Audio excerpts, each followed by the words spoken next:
Have you heard of the saying, too many cooks spoil the broth? Well, that also applies to large groups, especially when there are multiple leaders. Today's topic is about the Diplomats, or the Dipset Crew, who ironically had more members than albums. They entered the rap scene with Camron's success and quickly gained a gold certification for their album. However, things went downhill after they added 3 more members. The group suffered from artistic differences, released only 1 more album, affiliated themselves with even more artists, and eventually disbanded. Although Dipset was an international act, they had plenty of internal feuds. Let's discuss those conflicts without further ado. What up guys, Ali here and welcome to Ali Talks Music. Add me on Instagram at Ali Talks Music as well. And don't forget to subscribe and hit the notification bell. Now let's get into the video. Dipset as a group was a dream between childhood friends Jim Jones and Camron. Around 1997, they recruited Camron's cousin Freeky Zekey and formed the Diplomats. Around 1999, they added just 1 more member, Juelz Santana. As far as I got cool with Juelz, Juelz, one of my dudes I grew up with, he telling me about this kid he got to live on his block, but I didn't really have my shit together. I just was in the middle of doing my second album. My first deal ain't go right. So he keep telling me about this kid, and I'm like, yo, I'll get to it when I get to it. And he was driving me around one day, and I was asleep. And when I woke up, Juelz was in the back seat, and I was kind of mad about it. I'm like, yo, my nigga, I told you, this ain't really the time to do this shit. And he started rapping, and he was good. And I was like, yo, this kid is kind of nice. Then I bring him to the studio. He was busting songs out. One of my homegirls, this is when I started paying attention to artists, no homo, no homo, no homo. One of my homegirls was like, yo, he's cute, he can rap, he's marketable. And I'm like, he cute, you know? And you gotta, I was too young to look at him like image-wise, you know what I'm saying, at that mentality. And she's the one put the bug in my ear, like, yo, you should fuck with him. And I did, but my man that I grew up with since I was like 6 years old introduced me to him. Their 4-man lineup was now complete, and the original 4 became the longest standing members of the group and also the biggest reason for discord. However, they were all loyal to their frontman Camron, who was already an established rapper with a record deal. Although the group did not appear as a collective, all 3 members featured strongly on Camron's second album, SDE, around 2000. SDE was a commercial success, peaking at number 14 on the Billboard 200. However, Camron soon had issues with Epic as they did not like his 3rd album offering. After this, he knew that his direction and the direction of his proteges lay elsewhere. In Camron's own words, he said the following: I recorded the 3rd album on Epic and they said they didn't hear any songs they like. And me and Dame were like, y'all are bugging. So I just became a problem to the point where they didn't want to work with me anymore. I didn't go to the studio, radio, or nothing. I was a total asshole. I made it so it was cheaper to get rid of me. After leaving Epic Records, Camron signed a deal with another one of his childhood friends, Dame Dash, who was also the head of Roc-A-Fella. All 3 members of his crew were signed to Roc-A-Fella, and he worked with them even more closely on his 3rd album. I've got Juelz Santana and Jimmy Jones coming out. Everybody wanted to sign Juelz, but Roc-A-Fella came with the right paper. He was on my last album, SDE too. Epic didn't want to sign him, so I'm sure they feel like shit. Everything's finally coming together. Basically, it made me realize that I've been on the wrong team with the right music. So I'm just happy to have the right music be on the right team. After signing with Roc-A-Fella, the Diplomats began putting out music. They appeared heavily on Camron's 2002 album, Come Home With Me, featuring on 9 out of 15 tracks. The album went platinum, and both singles from the album also went platinum, namely Hey Ma and Oh Boy. Hey Ma, let's slide. Alright, we gon' get it on tonight. The success confirmed that Camron had made the right decision in moving to Roc-A-Fella. The crew got down to work. They released 3 mixtapes around 2002 and dropped their debut album Diplomatic Immunity around 2003. and the album sold about 92,000 copies in the first week, earning a gold certification 2 months later. The album also spawned several successful singles and featured appearances from DMX and Hell-Rell amongst others. Around 2003, the group released volumes 4 and 5 of their mixtape series and added new members Hell-Rell, 40 Cal, and J.R. Tensions began to arise between Camron and Jay-Z after the release of their debut album. As a result, they severed ties with Roc-A-Fella soon afterwards. It started when they didn't get Jay's opinion or input on trying to make me the president. You know what I'm saying? But you could see Jay-Z starting to distance himself. He'll be around, but you could see it. You know what I'm saying? Like, you know, if nigga come to office 5 days a week, Jay-Z wasn't, not saying respecting, he wasn't digging how shit was being ran when he wasn't around. That's what I think. And you know, cause Jay when I got there, Jay wouldn't come to office every day. You know what I'm saying? And I don't think he necessarily liked everything that was going on in the office. You know, whether it's decisions being made without him being talked to about it or anything like that, to where he probably was planning to do shit on his own before it came to light anyway. The group then released their second album, Diplomatic Immunity 2, through Koch and Diplomats Records. While successful, it was not as successful as its predecessor.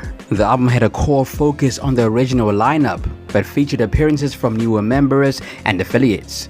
Unfortunately, this would be the height of the group's success, as internal conflicts, specifically between Jim Jones and Camron, tore the group apart.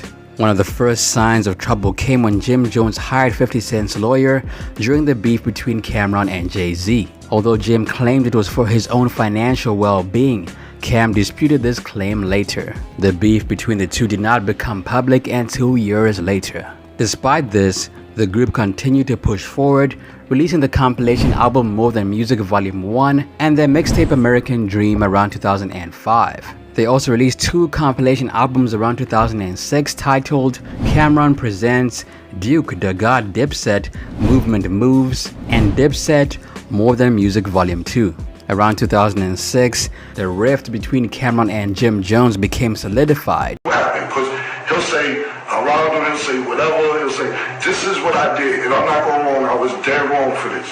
I was dead fucking wrong, and this is where the whole shit collapsed at. This is where everything went all the way downhill. I'm being totally honest.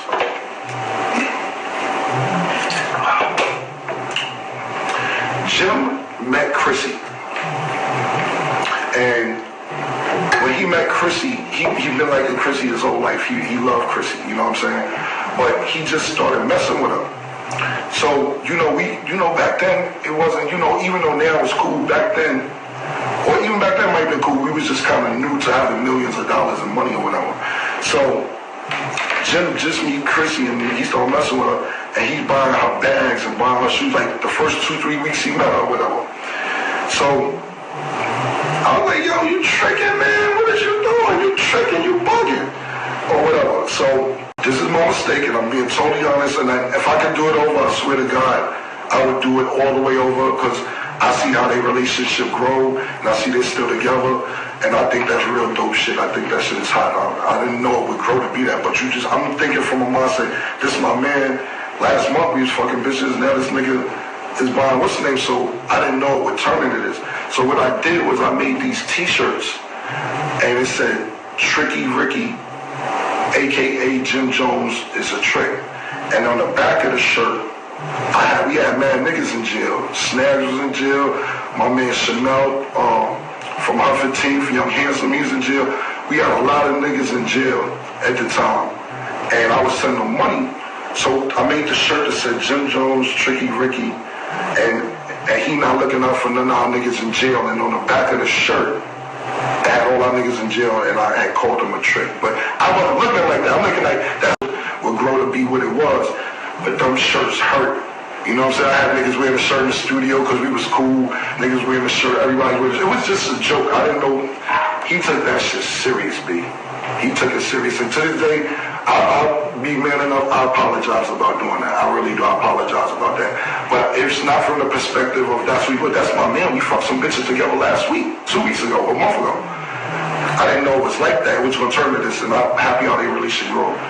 After I did that shirt though, everything was downhill. And niggas start acting like it's the big. Especially when Camron made Tricky Ricky shirts, mocking Jim's relationship with Chrissy Lampkin. Although the feud had not yet been made public and was more rumor than substance, Camron remembers this as the moment their friendship began to disintegrate. The feud finally became public knowledge around 2007, with Jim Jones referencing it in an interview with Miss Info on Hot 97. In the interview, he shared how long the divide between him and Cam had gone, saying, "Me and Camron haven't spoken to each other in a year. I kept quiet out of loyalty. I felt like if we can't be friends, then at least we can do business together. But now, I can't be next to you. I'm through being in hot water because of you. We still the Diplomats. We worked too hard to achieve our own success, and now we're gonna do something new." Until then, Camron did not comment on their situation. Music was still technically being released by the group, and none of the members had confirmed the rumors of a split. However, they did allude to internal cracks in interviews. When Jim Jones and Juelz Santana appeared alongside 50 Cent at a concert, many people thought the group was over. However, 40 Cal shut down the rumor of a split. He said the following: "It's one of those family affairs. It's like your pops don't talk to your uncle. It's like we all at the same cookout, but we just don't sit at the same table. We all at the same cookout repping the same family. Everybody is screaming Dipset, but we just not eating at the same table.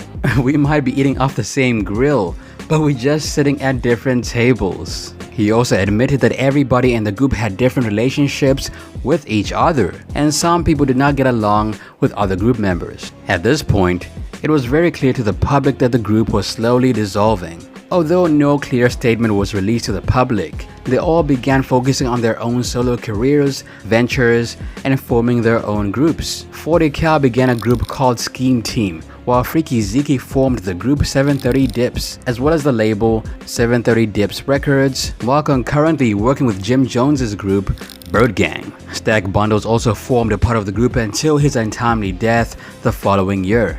On the other hand, Camron became even more reclusive, spending time on his own, though many didn't know that he was taking care of his sick mother at the time. By the end of 2007, both Camron and Jim Jones had publicly acknowledged that they were not speaking to each other. Jim Jones acknowledged the collapse of Dipset and stated that Camron was the problem. Camron meanwhile did not talk much about the situation, acknowledging that he and Jim were not on speaking terms and little else. "I still haven't spoken to Jim. Everybody thinks I'm mad at him. Why am I mad? I told people for years that Jimmy was gonna be a star, so it's better on my resume.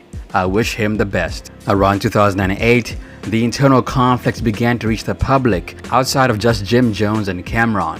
Hell-Rell admitted that he was no longer a part of the Diplomats and had launched his own group, Top Gunners. J.R. Writer had also launched the group Thunderbirds, meaning that all the members that joined the group late had distanced themselves from the group. Juelz Santana finally began his own group, Skull Gang, and also got involved in the tension between Jim Jones and Camron. He admitted that he was no longer signed to Capitol and finally acknowledged the group's internal conflicts. He said the following: "I have no hard feelings towards Cam. I couldn't do business with him, but I would say he gave me the biggest chance I needed.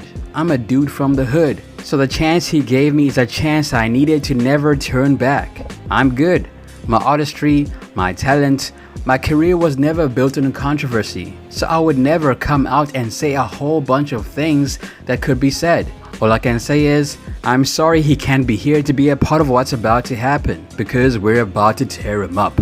By around 2009, Camron had returned from his reclusive hiatus. He was also seemingly back with a vengeance. The rapper formed his own group, one called UN or Us Now, and released just one album with them called Guns and Butter. I go for the home run. You the type to run. No support. Stay in court twice a month. He also began taking interviews again and began feuding with his once favorite protege, Juelz Santana. It all began when Camron did an interview with XXL. In the interview, Camron accused Juelz Santana of being addicted to codeine. After that, the once loyal Juelz Santana began openly bashing the other members of the group in public. This is what he had to say. For him to say he stopped messing with me because I was drinking syrup, that's like Baby saying he don't mess with Wayne because he was drinking syrup. He just wanted to say something, and that was probably the only way he could say something and keep his character up. I was never addicted to syrup. I used to drink it on occasion. I don't know where that came from.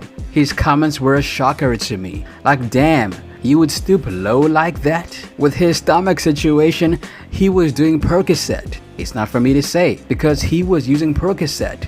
I stopped speaking to Cam. You'll say, I do Percocet because of my stomach. But I've seen you do Percocet when your stomach is not bothering you, so that's beside the point. Camron also began doing other interviews and publicly spoke about the split that happened with Dipset. In an interview with Angie Martinez, Camron admitted that he hadn't spoken to Juelz Santana in about 3 years and that their friendship would never be the same again.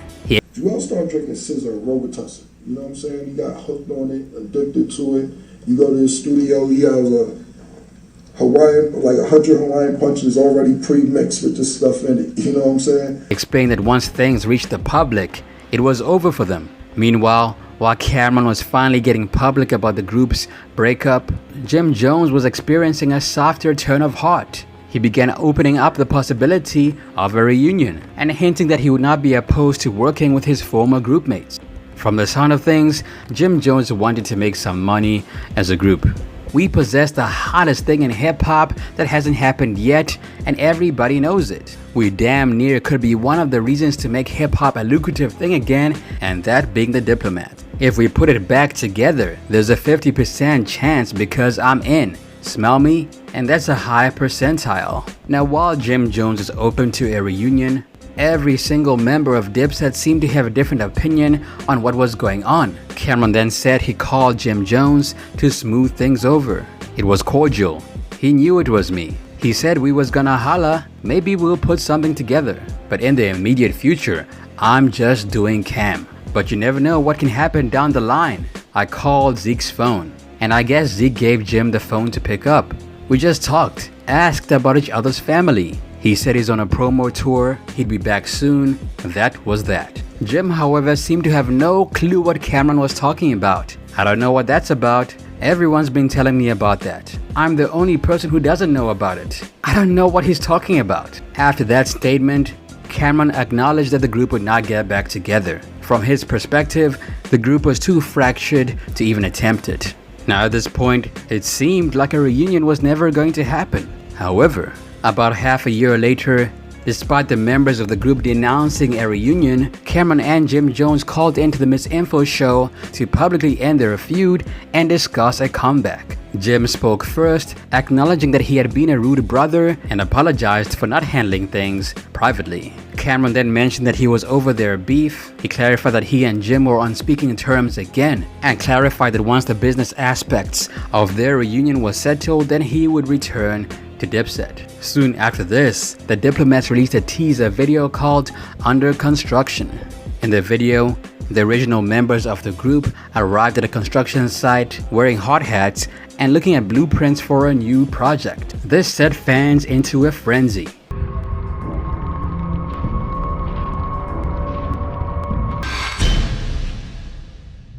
A single then followed called Salute, proving that the group still had the same energy as they did around the year 2000.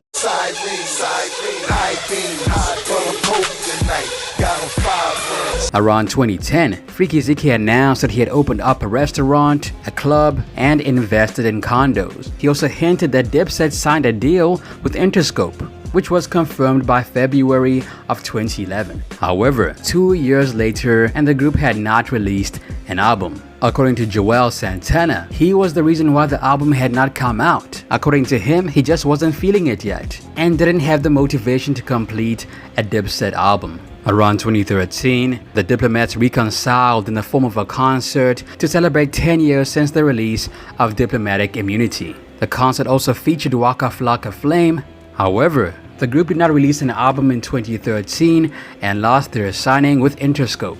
Around 2014, the group released a new single called Dipshits, which led to a minor feud with former member J.R. Writer, who dissed Jim, Camron, and Dame Dash in a freestyle recorded over the phone. I know you miss this. guard. Ain't no phonies in the squad. I kick it with the greenies and the homies in the yard. Might see me smoking on what only come in jars like my CD. A nigga finna blow up off the bar. It's on. You really need to show some respect. Swear you hard, we gon' see you when you show up the wreck. Light on my feet. How you say you known you was just right in the streets and they ain't even notice you left. The group did not release much music in 2014, and JR was completely ignored.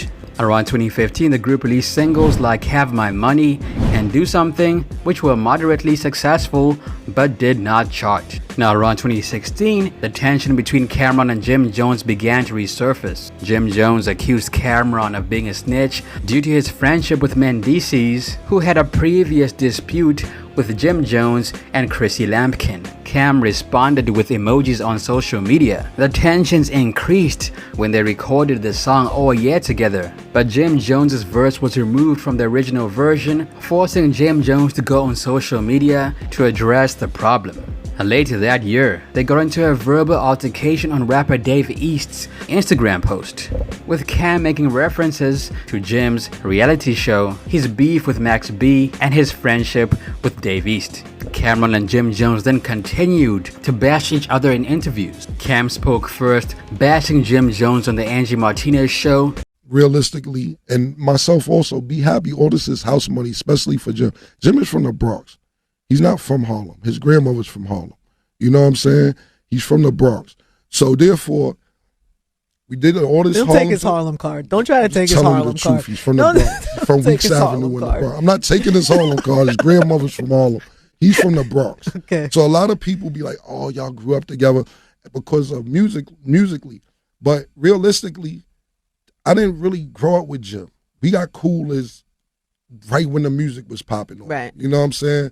So be like, oh, y'all was child. No, I grew up with Big L. You know what I'm saying? I grew up with Huddy Six. I grew up with Mace. You know what I'm saying? And these are the people that I used to rap with when I was rapping. You know what I'm saying? So Jim kind of came right when things was about to pop off. You know what I'm saying? And he wasn't even a rapper. He was the manager. No, he was the road manager, right? He's like the hype man.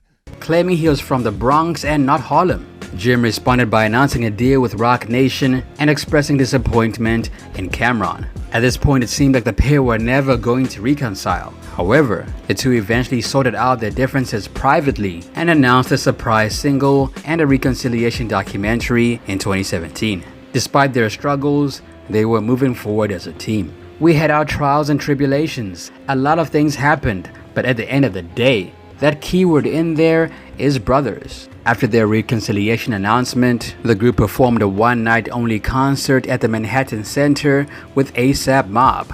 They then embarked on a national tour in the summer of 2018, one called Dipset Forever, although Juelz Santana was not present as he was arrested for carrying a loaded gun. The trio then continued the tour without him, promising the fans he would return soon. Around 2018, Jim announced the title of a new album by Dipset to be titled Diplomatic Ties.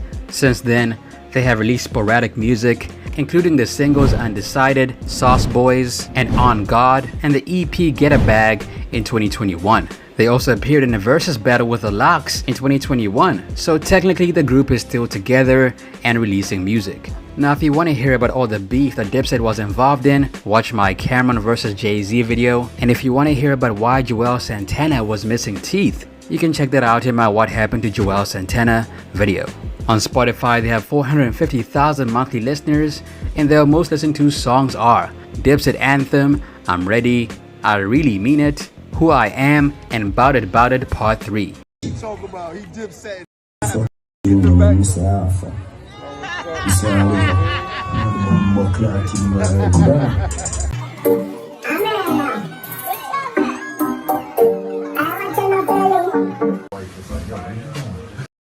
Fire.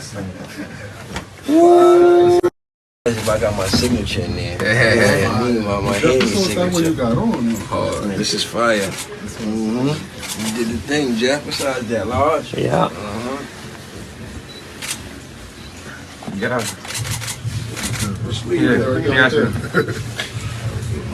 My bad. Ooh, this is for today.